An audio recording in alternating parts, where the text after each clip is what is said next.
Jubilee Hills by ఎలక్షన్స్లో రోజు రోజుకి పార్టీల మధ్య పోటీ పెరుగుతుంది. పార్టీలు తమ తమ మద్దతిచ్చే సంస్థలను ప్రచారంలో దింపి ఈ ఒక్కరోజు ప్రచారాన్ని ఇంకా విస్తృతం చేయాలని చూస్తున్నాయి. అందులో భాగంగా బీఆర్ఎస్, కాంగ్రెస్, బీజేపీ మధ్య పోటాపోటీ జరుగుతుంటే మేము కూడా మద్దతిస్తున్నాం కొన్ని పార్టీలకని ప్రజా సంఘాలు కూడా ఈరోజు ప్రచారంలో దిగాయి. అందులో భాగంగా ఈరోజు తెలంగాణ ఉద్యమకారుల జేఏసీ కాంగ్రెస్ కు మద్దతుగా ఈరోజు జూబ్లీహిల్స్ ఉప ఎన్నికల్లో ప్రచారానికి వచ్చింది.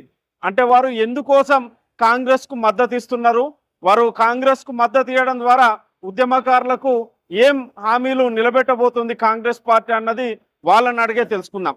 సార్ నమస్తే. సార్ చెప్పండి, మీరు జూబ్లీహిల్స్ బై ఎలక్షన్స్ లో కాంగ్రెస్ పార్టీకి మద్దతు ఇవ్వడానికి ప్రధాన కారణం ఏంటి? నా పేరు సుల్తాన్ యాదగిరి. నేను తెలంగాణ ఉద్యమకారుల జాయింట్ యాక్షన్ కమిటీ రాష్ట్ర చైర్మన్గా ఉన్నాను. మేము కాంగ్రెస్ పార్టీకి సపోర్ట్ చేయడంలో ప్రధానమైనటువంటి ఉద్దేశాలు ఉన్నవి. ఎందుకంటే తెలంగాణ కోసం కొట్లాడిన వాళ్ళం మేము, జైలులో పోయిన వాళ్ళం, పోలీసు దెబ్బలు తిన్న వాళ్ళం, కోట్ల చుట్టూ జరిగిన వాళ్ళం. మా యొక్క పనులు పాటలన్నీ వదిలిపెట్టుకొని ఉద్యమంలో పనిచేసి అన్ని పోరాటాలను పాల్గొనేటువంటి వాళ్ళం మేము. అయితే మేము చేసేటువంటి యొక్క అన్ని పోరాటాలలో ఫలితంగా అనేక మంది 1200 మంది ఆత్మ బలిదానాల ఫలితంగా 69లో 369 మంది తుపాకీ తూటాలకు బలి అయినటువంటి ఒక ఫలితంగా ఈ రోజున సోనియా గాంధీ గారు తెలంగాణ ఇవ్వడం జరిగింది. వచ్చిన తెలంగాణ దురదృష్టవశాత్తు మా యొక్క కేసీఆర్ గారి దొరగాడి ఇంట్లో దొరబడ్డది. అది ఆ ఇంట్లో దొరబడి చివరికి తండ్రి, కొడుకు, బిడ్డ, అల్లుడు, ఇంకో కొడుకు అనే చందంగా మొత్తం వ్యవస్థ ఒక దొరల గడిల పాలనలో, ఒక మరి దుర్మార్గమైన పాలనలో అణిగి మనకి ఉండెను. వాళ్ళ కాలంలో 10 ఏళ్ల కాలంలో ఉద్యమకారులకేం చేయలేదు, కళాకారులు ఉన్నారు, కళాకారులకేం చేయలేదు, అనేక మంది అమరులైనరు, వాళ్ళ కుటుంబాలకు కూడా ఏం చేయలేదు. కాబట్టి ఎవరు చనిపోయినా కానీ కేసీఆర్ కానీ కేటీఆర్ కానీ, ఇప్పుడు చెప్పేటువంటి కేటీఆర్ అసలు ఉద్యమంలో లేడు. ఆయన అమెరికాలో ఎక్కువ ఉండెను. కానీ ఇప్పుడు పెద్ద మాటలు మాట్లాడుతూ ఉన్నారు. ఏ ఒక్క అమరుడు పోయి చనిపోయినా కానీ కేసీఆర్ కానీ కేటీఆర్ కానీ ఎప్పుడు పోయి ఓదార్చేటువంటి పాపాన్ని పోలేదు. అటువంటి ఉద్యమకారులం మేము. మరి ఉద్యమకారులము ఈ రోజున కాంగ్రెస్ పార్టీకి ఎందుకు సపోర్ట్ చేస్తున్నామంటే చాలా బలమైన కారణాలు ఉన్నాయి. ఎందుకంటే మా గురించి వాళ్ళు ఏం పట్టించుకోలేదు, మమ్మల్ని వాడుకోవడం జరిగింది. ఉద్యమంలో మేము ఉవ్వెత్తున ఒక కిరటం లాగా పనిచేసినాం. అంటే మీరు ఈ 10 సంవత్సరాల్లో బీఆర్ఎస్ ప్రభుత్వం ఉద్యమకారులను పట్టించుకోనందున మీరు కాంగ్రెస్ కు మద్దతు ఇస్తున్నారా? అంతేకాదు, బీఆర్ఎస్ పార్టీ ల్యాండ్ మాఫియా వాళ్ళదే, శాండ్ మాఫియా వాళ్ళదే, కోల్ మాఫియా వాళ్ళదే, గొర్రెల మాఫియా వాళ్ళదే, బియ్యం మాఫియా వాళ్ళదే, మరి ఒక టెలిఫోన్ మాఫియా వాళ్ళదే. ఈరోజు నాకు భయంకరమైనటువంటి కాళేశ్వరం మాఫియా వాళ్ళదే. అనేక మాఫియాలలో వాళ్ళు మునిగి తేలినరు, లక్షల కోట్లు సంపాదించుకున్నారు. కాబట్టి వాళ్ళకు వ్యతిరేకంగా పనిచేయాలనే ఆలోచనతోని మేము కాంగ్రెస్ పార్టీని గెలిపించడం జరిగింది. ఇప్పుడు కూడా కాంగ్రెస్ పార్టీకి పనిచేయాలని అనుకుంటున్నాం. అయితే మరి ఉద్యమకారులుగా ఈరోజు కాంగ్రెస్ కు మద్దతు ఇవ్వడం నైతికంగా ఇది సరైన నిర్ణయం? మీది చాలా కరెక్ట్ అయిన నిర్ణయం అనేది మేము భావిస్తూ ఉన్నాం. ఎందుకంటే ఇప్పుడు నేతి బీరకాయలో నెయ్యి ఎంత ఉంటుందో కేసీఆర్ గారి యొక్క మాటలలో కూడా అంతే ఉంటుంది. ఆ పార్టీ టీఆర్ఎస్ నుండి బీఆర్ఎస్గా మార్పు చెందినప్పుడే ఆ పార్టీ యొక్క జవసత్వాలు పోయినాయి, ఆ పార్టీ యొక్క పోరాట పటిమ పోయింది, ఆ పార్టీ యొక్క తెలంగాణ వాదం పోయింది. కాబట్టి ఆ పార్టీతోని ఇంకా ఆ పార్టీ ద్వారా తెలంగాణ ఉద్యమకారులకు కానీ తెలంగాణ ప్రజలకు కానీ ఏదో ఒరుగుతుంది అన్నటువంటిది మాత్రం భ్రమలు పోయినాయి. కాబట్టి ఈ రోజున కాంగ్రెస్ పార్టీకి కూడా మేము సపోర్ట్ ఎందుకు చేస్తున్నామంటే కాంగ్రెస్ పార్టీ ఉద్యమకారులకు 250 గజాల స్థలం ఇస్తామని, ఇంటి స్థలం ఇస్తామని వాగ్దానం చేసింది. 25,000 పెన్షన్ ఇస్తామని వాగ్దానం చేసింది. వాగ్దానం చేయడమే కాదు, వాళ్ళు పార్టీ ప్రణాళిక మేనిఫెస్టోలు కూడా ఈ విషయాలని జోడించడం జరిగింది, చేర్చడం జరిగింది. అంతో ఇంతో వాళ్ళు చేస్తామన్నటువంటి ఒక నమ్మకం మాకు కలిగించినారు వాళ్ళు. కాబట్టి మేము ఖచ్చితంగా మేము పనిచేస్తాం. అంటే ఒక ఉద్యమకారునిగా చెప్పండి, 1969 తొలి దశ ఉద్యమం, 2003 నుండి కావచ్చు, 2009 నుండి మలిదశ ఉద్యమం కావచ్చు, ఉద్యమం చేసిందే కాంగ్రెస్ మీద. 1969లో 365 మంది చనిపోవడానికి కారణం కాంగ్రెస్ పార్టీ. 2004లో తెలంగాణ ఇస్తా అని తాత్సారం చేసి తెలంగాణ ఇవ్వకుండా 10 సంవత్సరాలు ఆపడం వల్ల 1200 మంది ఉద్యమకారులను బలికొన్న పార్టీ తెలంగాణ కాంగ్రెస్ పార్టీ. మరి అటువంటి పార్టీకి ఉద్యమకారులుగా మీరు ఎలా మద్దతు ఇస్తున్నారు? ఎందుకంటే 1969 సంవత్సరంలో అప్పుడున్నటువంటి యొక్క కాంగ్రెస్ పార్టీ సమైక్యాంధ్ర పార్టీ నీలం సంజయ్ రెడ్డి నాయకత్వంలో అప్పుడున్నటువంటి యొక్క ముఖ్యమంత్రులు సమైక్యాంధ్ర ముఖ్యమంత్రుల యొక్క కాలంలో అప్పుడు కాంగ్రెస్ పార్టీ నిండి ఉన్నది. ఆ పార్టీ మా యొక్క తెలంగాణ బిడ్డలని 369 మందిని పిట్టలేగాల్సినట్టు కాల్చి చంపింది. కానీ తెలంగాణలోతో నిండినటువంటి ఒక పార్టీ కాదు, కాంగ్రెస్ పార్టీ కావచ్చు కాక, కానీ ఆంధ్ర పార్టీ అనే మేము చెప్తాం, ఆంధ్ర పెత్తందారుల పార్టీ అనే చెప్తాం, ఆంధ్ర రెడ్ల పార్టీ అనే చెప్తాం మేము. కాబట్టి వాళ్ళు మమ్మల్ని కాల్చి చంపారు వాస్తవమే, కానీ తెలంగాణ బిడ్డల యొక్క రక్తం తాగినటువంటి ఒక సమైక్యాంధ్ర పార్టీని ఓడించడానికి ప్రయత్నాలు చేసినాము. మరి ఆ రకంగా మేము కాంగ్రెస్ యొక్క సమైక్యవాదాన్ని తిప్పికొట్టి మరి యొక్క బలిదానాల ద్వారా మరి పోరాటాల ద్వారా తెలంగాణ తెచ్చుకున్నాం మేము.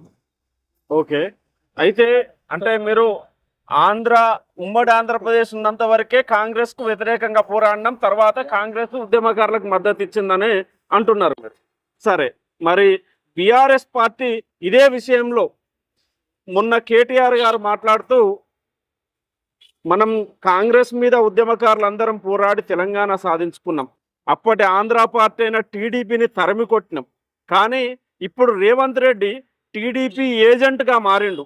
ఈరోజు బై ఎలక్షన్స్లో కూడా ప్రచారంలో టీడీపీకి మద్దతుగా మాట్లాడడం, అంటే వాళ్ళు చేస్తున్న ప్రధాన ఆరోపణ కూడా హైదరాబాద్ అభివృద్ధి అన్నది 2 సంవత్సరాల్లో ఆగిపోవడానికి ముఖ్య కారణం కూడా అక్కడ చంద్రబాబు నాయుడు యొక్క మెప్పు పొందడానికే రేవంత్ రెడ్డి హైదరాబాద్ను వెనక్కి నెట్టి అక్కడ అమరావతిని అభివృద్ధి చెందించాలి, ఇక్కడికి వచ్చిన కంపెనీలని అక్కడికి పంపించాలి, అంటే మొత్తం కూడా ఆంధ్ర ఏజెంటు ఈ రేవంత్ రెడ్డి అని చెప్పేసి కేటీఆర్ గారు ప్రతిరోజు ప్రచారం చేస్తున్నారు. మరి అటువంటి వారికి ఉద్యమకారులుగా మీరు ఎలా మద్దతు ఇస్తారు?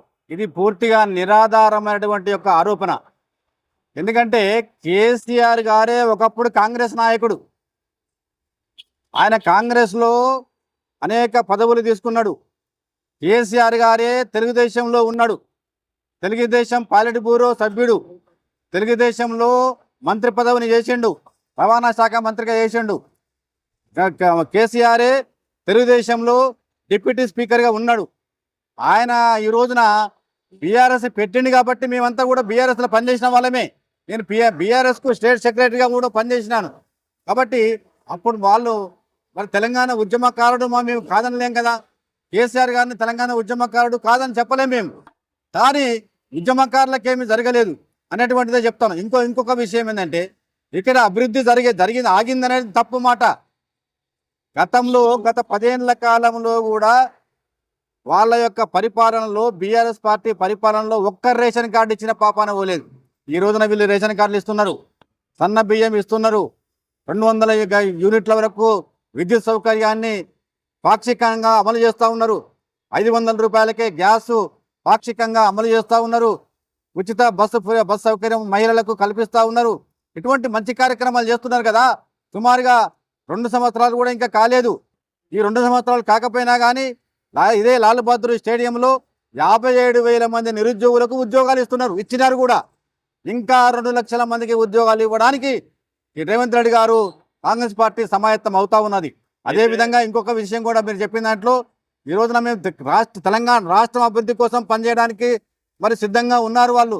ఈ రోజున బనకచెర్ల ప్రాజెక్టును ఆపడానికి ప్రయత్నాలు చేస్తూ ఉన్నారు.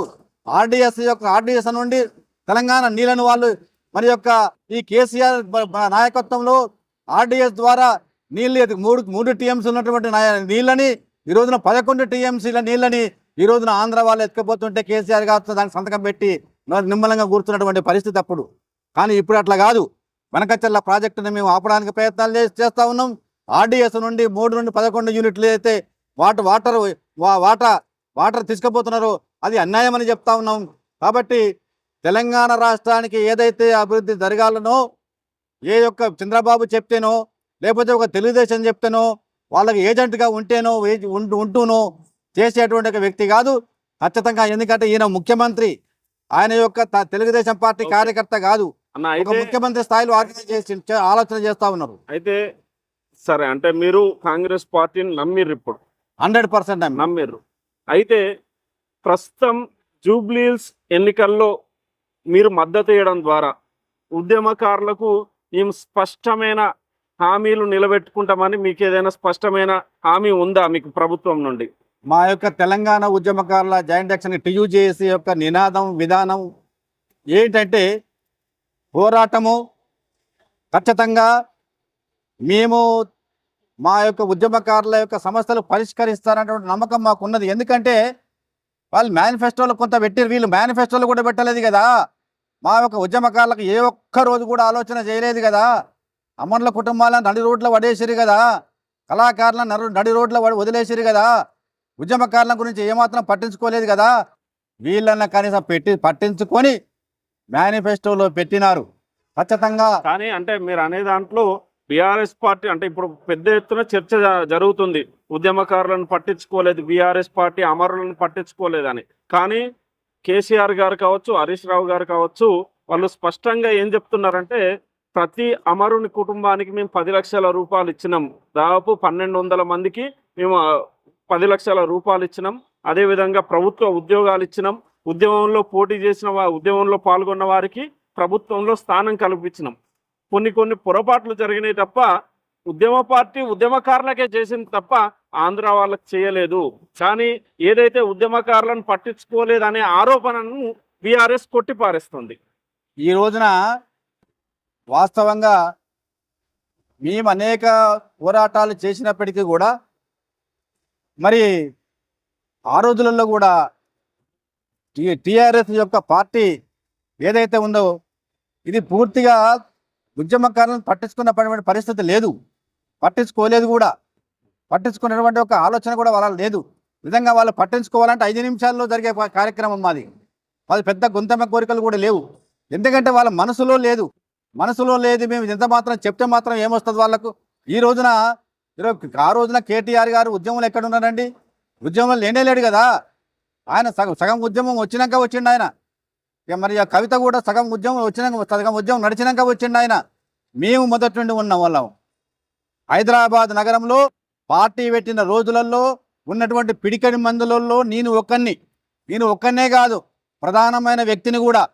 మరి అంటే ముఖ్యంగా అంటే జూబ్లీహిల్స్ కానీ ఖైరతాబాద్ అనగానే గుర్తొచ్చే నాయకుడు పీజేఆర్ గారు. అంటే తెలంగాణ రాష్ట్ర సమితి పుట్టక ముందుకు తెలంగాణ నినాదాన్ని ఎత్తుకున్న గొప్ప నాయకుడు పీజేఆర్ గారు. మరి ప్రస్తుతం అంటే పీజేఆర్ గారు పోరాటం చేసినప్పుడు చాలా మంది ఇప్పుడున్న ఉద్యమకారులు ఎవరు కూడా లేరు. అటువంటి సమయంలో ఇప్పుడు మీరు ప్రజలకి కాంగ్రెస్కి మద్దతు ఇస్తుంటే ఈ మద్దతును ప్రజలు ఒప్పుకుంటున్నారా? ఖచ్చితంగా ప్రజలు ఒప్పుకున్నారు కూడా. ఎట్లా దీనికి నిరూపణ అంటే 2023లో జరిగినటువంటి యొక్క అసెంబ్లీ ఎన్నికలలో, 2023లో జరిగినటువంటి యొక్క పార్లమెంటు ఎన్నికలలో మా ఉద్యమకారులంతా రాష్ట్ర వ్యాప్తంగా అందరం కూడా కాంగ్రెస్ సపోర్ట్ చేయాలని మేము పిలుపునివ్వడం జరిగింది. ఆ పిలుపు మేరకు కాంగ్రెస్ పార్టీకి అందరు కష్టపడి పనిచేసినారు ఉద్యమకారులందరూ కూడా, కళాకారులు కూడా, అమరుల కుటుంబాలు కూడా. కాబట్టి 1.7% ఓట్లతోని కాంగ్రెస్ పార్టీ గెలిచింది. ఇక పీజేఆర్ గారి యొక్క విషయం తీసుకున్నట్టయితే ఇప్పటి వరకు కూడా ఈ రోజు వరకు కూడా మీరు పోలీస్ రికార్డులో చూడొచ్చు, విజిలెన్స్ రికార్డులలో చూడొచ్చు. ఆ రోజులలో హైదరాబాదులో ఒక జన సమీకరణ చేయగలిగేటువంటి శక్తి ఎవరికి ఉన్నదే అంటే ఒక్క పి జనార్దన్ రెడ్డికి, ఒక సుల్తాన్ యాదగిరికి మాత్రమే ఉన్నదని. ఇది విజిలెన్స్ రిపోర్టు, నేను చెప్పే విషయం కాదు. ఇది పోలీసు రిపోర్ట్. అన్ని పోలీస్ కమిషనర్ దాంట్లో కూడా మా పేర్లు ఎప్పటికీ ఉంటుండేది. పి జనార్దన్ రెడ్డి పేరు కిందనే నా పేరు కూడా సుల్తాన్ యాదగిరి ఉంటుండేది. అంత మాస్ లీడర్లు ఉన్నటువంటి గుర్తింపు పొందినటువంటి వాళ్ళం. కాబట్టి పీజేఆర్ యొక్క వారి యొక్క తెలంగాణ వాదన తీసుకొచ్చింది వాస్తవమే. కృష్ణా జలాలను మళ్లించాలని చెప్పినటువంటి మాట వాస్తవమే. గోదావరి జలాలను మళ్లించాలని, హైదరాబాద్కు మళ్లించాలని చెప్పడం కూడా వాస్తవమే. ఆయన పూర్తిగా మేము గౌరవిస్తాం. ఆయన ఆలోచనలో మేము నడుస్తాం కూడా. ఓకే అన్న, థ్యాంక్ యూ. మరొక నాయకుడు టియు జేఏసీ నాయకులు ఉన్నారు, వారిని కూడా మరికొన్ని వారి యొక్క అభిప్రాయాలని మనం తెలియజేసే ప్రయత్నం చేద్దాం. మీ పేరు చెప్పండి. నా పేరు ఓకే, మత్కూరు మల్లేష్. మీ పేరు ఓకే. అయితే టియు జేఏసీ ముఖ్యంగా తెలంగాణ బీఆర్ఎస్ పార్టీ ఉద్యమకారులను పట్టించుకోలేదు. కాంగ్రెస్ పార్టీ వచ్చిన తర్వాత ఉద్యమకారులకు 250 గజాల స్థలం కావచ్చు, ఇంకా ఏదైనా ప్రభుత్వంలో స్థానం కావచ్చు, ఇంకేదైనా పథకాలు ఇస్తుందని చెప్పేసి నమ్మారు. కానీ ప్రస్తుతం కాంగ్రెస్ పార్టీ ఇచ్చిన హామీలు నిలబెట్టుకోలేని పరిస్థితులు ఉంది. తెల్లారితే ముఖ్యమంత్రి గారు మా దగ్గర నిధులు లేవు, మేము 4,000 రూపాయల పింఛన్ ఇవ్వలేకపోతున్నాం, దానికి సమయం కావాలి, మేము తులం బంగారం ఇవ్వలేకపోతున్నాం, అదేవిధంగా నిరుద్యోగులకు 4,000 రూపాయలు ఇవ్వలేకపోతున్నాం, ఇంకా స్కూటీలు ఇవ్వలేకపోతున్నాం, ఇంకా దాదాపు 420 హామీల్లో ఒక 5-6 మాత్రమే నెరవేర్చడం జరిగింది. మరి అటువంటి పరిస్థితుల్లో ఉన్న కాంగ్రెస్ ప్రభుత్వాన్ని ఉద్యమకారులు ఇలా నమ్మారు. ఉద్యమకారుల హామీని ఇప్పటి వరకు, ఆయన వచ్చి 2 సంవత్సరాల్లో ఇప్పటి వరకు కూడా మళ్ళీ ఇంకొకసారి ఏ రోజు కూడా ఉద్యమకారులకు మళ్ళీ నేను ఈ హామీలు ఇస్తా అని చెప్పని వ్యక్తిని ఎలా నమ్ముతున్నారు మీరు? నమస్తే, నా పేరు మత్కూరు మల్లేషు. తెలంగాణ ఉద్యమకారుల జాయింట్ యాక్షన్ కమిటీ ప్రధాన కార్యదర్శి. నా పేరు మత్కూరు మల్లేషు. అయితే మీరు అడిగినటువంటి ప్రశ్నకి ఏముందంటే, ఇక్కడికి మేము ప్రధానంగా రావడానికి, ఉద్యమకారులము ఈ జూబ్లీహిల్స్ గడ్డకు ప్రధానంగా రావడానికి అనూన్య కారణాల వల్ల, మనకు ఉప ఎన్నికలు రావడం వల్ల ఈ తెలంగాణ ఉద్యమకారులు అందరము ఆల్రెడీ గత 10 సంవత్సరాల నుంచి కేసీఆర్ టీఆర్ఎస్ పరిపాలన ఉన్నటువంటి సందర్భంగా మాకు ఏం చేసి పెట్టింది లేదు, ఏమి ఒరిగి ఇచ్చింది లేదు, ఉద్యమకారులను కూడా గుర్తింపించింది కూడా లేదని అది స్పష్టంగా చెప్తున్నాం. వాళ్ళు ఎప్పుడు కూడా ఇంతవరకు ఎక్స్పెషల్లీ కూడా తెలంగాణ ఉద్యమకారులు మా గురించి పోరాడిండు, తెలంగాణ గురించి పోరాడిండు, సకల జనాల సమ్మె చేసిండు, వంట వార్పు చేసిండు, రోడ్డు మీద రాస్తారోక చేసిండ్రు, వీళ్ళు మా గురించి పోరాడిందని ఒక్కరోజు కూడా మన కేసీఆర్ గారు, మన హరీష్ రావు గారు కూడా, మన కేటీఆర్ కూడా మమ్మల్ని ఉద్యమకారుల గురించి పట్టించుకోలేదు. మరి ఇప్పుడు మీరు అన్న ప్రశ్న ఏ విధానంగా మరి కాంగ్రెస్ వాళ్ళు చేస్తారు అనే ఉద్దేశంతో మీరు అడుగుతారు. ఓకే, 10 సంవత్సరాలు చేసినటువంటి టీఆర్ఎస్ పరిపాలనలో మేము ఉద్యోగకారులను చూసి క్షీణించి మళ్ళీ ఈ మొన్న 23లో జరిగినటువంటి ఎలక్షన్కు మేమల్లా ఉద్యమకారులందరం ఏకమై, చుట్టూ 33 జిల్లాల ప్రాంతంలో ఉద్యమకారులందరం ఏకమై, మరి ఇప్పుడు ఏం చేద్దాం, మనం ఉద్యమకారులు ఎవరు గుర్తిస్తలేరు, ఏం చేద్దామని మళ్ళీ మేము అందరం ఏకమైతే, సరే ఈసారి అయినా కానీ మరి కాంగ్రెస్ పరిపాలన ఒకసారి చూద్దాము, ఆయనను ఒకసారి గద్దె మీద తీసుకొద్దాము, మన గురించి ఏమైనా పట్టించుకుంటామో అని మేము ఆయనకు సపోర్ట్ చేయడం జరిగింది. ఓకే అన్న, అయితే కాంగ్రెస్ పార్టీ అంటే ఇవి కాంగ్రెస్ బీఆర్ఎస్ ఉద్యమకారులకు సంబంధించిన ఇది రాష్ట్ర వ్యాప్త అంశాలు ఇప్పటి వరకు మాట్లాడింది. అయితే ప్రస్తుతం స్థానికంగా జూబ్లీహిల్స్ ఉప ఎన్నికల విషయానికి వస్తే, ఇక్కడ ఒక క్యాండిడేటు చిన్న శ్రీశైలం యాదవ్ అనే ఒక రౌడీ షీటర్ యొక్క కొడుకు, అటు చూస్తే మాగంటి గోపీనాథ్ అంటే శాసనసభ్యులు యొక్క భార్య ఇప్పుడు ఆయన చనిపోవడంతో సునీత గారు నిలబడుతున్నారు. అంటే ఒక మహిళ, ఇటు ఒకవైపు రౌడీ షీటర్, మరి ఇద్దరి మధ్యలో జరుగుతున్న పోటీలో మరి మహిళకు మద్దతు ఇవ్వాలి కదా అని చెప్పేసి బీఆర్ఎస్ పార్టీ వాళ్ళు ప్రధానంగా చేస్తున్న విజ్ఞప్తి. అంటే సానుకూలంగా సానుభూతి అనేది ఇప్పటి వరకు గత 5-6 సంవత్సరాలు కూడా చూసినటువంటి సానుభూతి క్యాండిడేట్ విధానంగా చూసి సానుభూతి ఇవ్వలేనటువంటి పరిస్థితి. ఇవాళ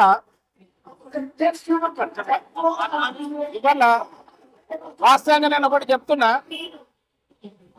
జూబ్లీహిల్స్ గడ్డ మీద జన్మించినటువంటి ఒక నవీన్ యాదవ్ గారు, ఆయన ఒక యువ నాయకుడు, ప్రజలకు అందుబాటులో ఉండి ప్రజలకున్న సమస్యలను పరిష్కరిస్తాడని, ఆయనకు ఎనిలేని ఎప్పుడైనా కానీ పని చేయగలుగుతాడని మేము ఉద్దేశంతో ఆయనకు ముందు ఉండి మేము నడవగలుగుతాం.